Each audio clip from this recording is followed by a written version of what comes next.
Түркістан облысында аптап ыстық, бүгін күн райы 45 градусты көрсетеді деп болжады Қазгидромет.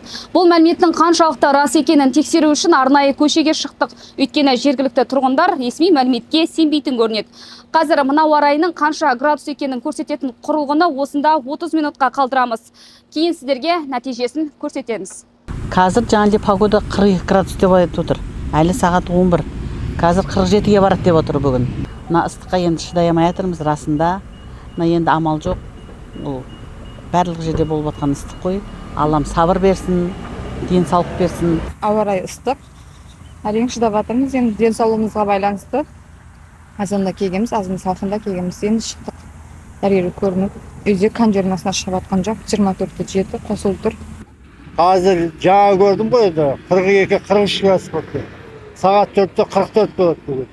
Дәрігерлер мұндай ауа райында кез келген адам өзін күту керек дегенді алға тартады. Өйткені күннің ыстығында далада жүру жүрек қан тамырлары ауруларының асқыну қаупі бірнеше есе артатын көрінеді.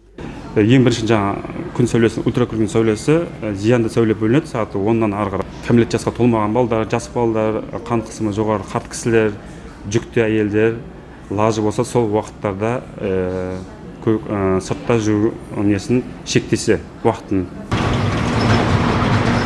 30 минут өтті, бірақ Қазгидромет болжағандай көрсеткіш 45 емес, 49 градусты көрсетіп тұр.